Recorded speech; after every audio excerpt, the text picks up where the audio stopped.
ಬಳ್ಳಾರಿ ನಗರದಲ್ಲಿ ಇರುವಂಥ jeans washing ಯೂನಿಟ್ಸ್ನ ರಾತ್ರೋರಾತ್ರಿ ಕ್ಲೋಸ್ ಮಾಡಿದ್ದಾರೆ. ಕಾಲಾವಕಾಶ ಕೊಟ್ಟಿಲ್ಲ, ಅವರಿಗೆ ಒಂದು ಬೇರೆ ವ್ಯವಸ್ಥೆ ಕೂಡ ಮಾಡಲಿಲ್ಲ, ಡೈರೆಕ್ಟಾಗಿ ಕ್ಲೋಸ್ ಮಾಡಿಬಿಟ್ಟಿದ್ರು. ಅದನ್ನು ನಾವು ಇವತ್ತು ಪ್ರೆಸ್ ಮೀಟ್ ಮಾಡಬೇಕು ಅಂತ ಡಿಸೈಡ್ ಮಾಡಿದ್ದೀವಿ. ಅವ್ರಿಗೆ ಅನ್ಯಾಯ ಆಗ್ತಾಯಿದೆ, ಭಾಳಷ್ಟು ಮಂದಿ ಬಡವರು ಬೀದಿಗೆ ಬೀಳ್ತಾರೆ, ಬಡ ಕಾರ್ಮಿಕರೆಲ್ಲ ಬೀದಿಗೆ ಬೀಳ್ತಾರೆ ಅಂತ ಉದ್ದೇಶದಿಂದ ಇವತ್ತು ನಾವು ಪ್ರೆಸ್ ಮೀಟ್ ಮಾಡಬೇಕು ಅಂತ ಡಿಸೈಡ್ ಮಾಡಿದ್ದೀವಿ. ಅದರ ಸಂಬಂಧ ಇವತ್ತು ನಾವು ಏನು ಸರ್ಕಾರಕ್ಕೆ ಒಂದು ಇದು ಮಾಡ್ತಾಯಿದ್ದೀವೋ ಅದನ್ನು ಅವ್ರು ಏನು ಮಾಡಿಬಿಟ್ಟಿದ್ದಾರೆ, ನಿನ್ನೆ ಸಾಯಂಕಾಲ ಡಿಸೈಡ್ ಮಾಡಿಕೊಂಡು ಒಂದು 22 ಕೋಟಿ ಸ್ಯಾಂಕ್ಷನ್ ಮಾಡಿಸಿ ಅದು ETP ಪ್ಲ್ಯಾಂಟ್ ಅಂತೇಳಿ ಮಾಡ್ತೀವಿ ಅಂತ ಹೇಳ್ತಾ ಇದ್ದಾರೆ.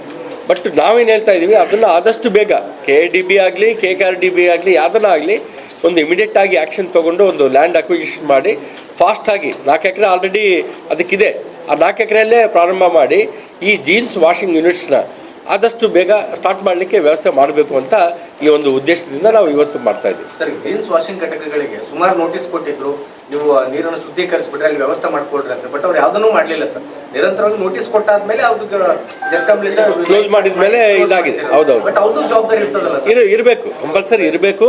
ಅವ್ರು ಕೂಡ ಸಹಕಾರ ಕೊಡಬೇಕು ಸರ್ಕಾರಕ್ಕೆ. ಹಂಗಾಗಿ ಆದಷ್ಟು ಬೇಗ ಇದನ್ನು ಮಾಡಿದ್ರೆ ಎಲ್ಲ ಯೂನಿಟ್ಸು ಉಳಿತವೆ. ಉಳಿದ ಮೇಲೆ ನಮ್ಮ ವರ್ಕರ್ಸ್ ಎಲ್ಲ ಪ್ರತಿಯೊಬ್ಬರು ಕೂಡ ಅನುಕೂಲ. ದಿನನಿತ್ಯ ಊಟ ಮಾಡೋದೇ ಆ ಜೀನ್ಸ್ ಯೂನಿಟಲ್ಲಿ ಕೆಲಸ ಮಾಡೋರು.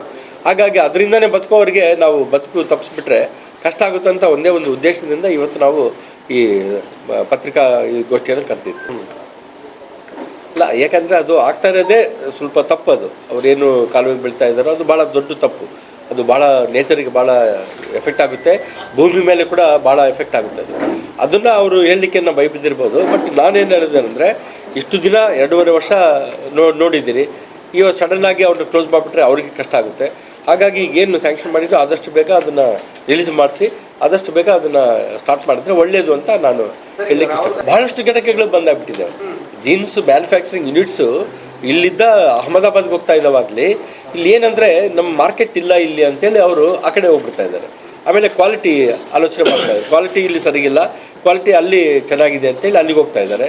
ಆಮೇಲೆ ವರ್ಕರ್ಸ್ ಫೋರ್ಸ್ ಕೂಡ ಇಲ್ಲಿ ಸ್ವಲ್ಪ ಜಾಸ್ತಿ ಡಿಮ್ಯಾಂಡ್ ಮಾಡ್ತಾರೆ, ಅಲ್ಲಿ ಆದರೆ ನಮಗೆ ಸ್ವಲ್ಪ ಕರೆಕ್ಟಾಗಿ ಸಿಗ್ತಾರೆ ಅಂಥೇಳಿ ಮ್ಯಾನುಫ್ಯಾಕ್ಚರಿಂಗ್ ಅವ್ರನ್ನೇ ನಾನು ಕೇಳಿದೆ ಬೆಳಗ್ಗೆ. ಅವರು ಆ ಥರ ಹೇಳ್ತಾ ಇದ್ದಾರೆ, ಭಾಳ ಮಂದಿ ಅಲ್ಲಿಗೆ ಹೋಗ್ಬಿಟ್ಟಿದ್ದಾರೆ ಅಂತೇಳಿ. ಹಾಗಾಗಿ ಈ ಆರ್ಥಿಕವಾಗಿ ಕೂಡ ಸ್ವಲ್ಪ ಇದಾಗ್ತಾಯಿದೆ, ಎಲ್ಲರಿಗೆ ತೊಂದರೆ ಆಗ್ತಾಯಿದೆ. ಹಾಗಾಗಿ ಇದನ್ನು ಆದಷ್ಟು ಏನು 5,000 ಕೋಟಿ ಬೇಡ, ನಮಗೆ 500 ಕೋಟಿ ಕೊಟ್ಟು ಜೀನ್ಸ್ ಅಪಾರೆಲ್ ಪಾರ್ಕ್ ಮಾಡಿದ್ರೆ ಕೂಡ ಒಳ್ಳೆಯದು ಅಂತ ನನಗೆ ಅನಿಸುತ್ತೆ. 5,000 ಕೋಟಿ ಅಂತೂ ಕನಸಿನ ಮಾತು, ಅದು ಅವರು ಮಾಡೋದು ಡೌಟ್ ನನಗೆ.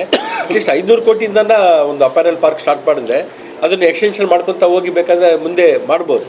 ಹಾಗಾಗಿ ನಾವು ಕೂಡ ಕೇಂದ್ರ ಸರ್ಕಾರಕ್ಕೆ ಇದ್ರ ಬಗ್ಗೆ ಒಂದು ಸೀರಿಯಸ್ ಆಗಿ ಒಂದು ಪತ್ರವನ್ನು ಬರಿತೀವಿ, ಬರೆದು ಅವ್ರನ್ನ ಕೂಡ ಸಹಾಯ ಕೇಳ್ತೀವಿ. ಅವ್ರ ಸಹಾಯ ಕೇಳಿ ನಾವು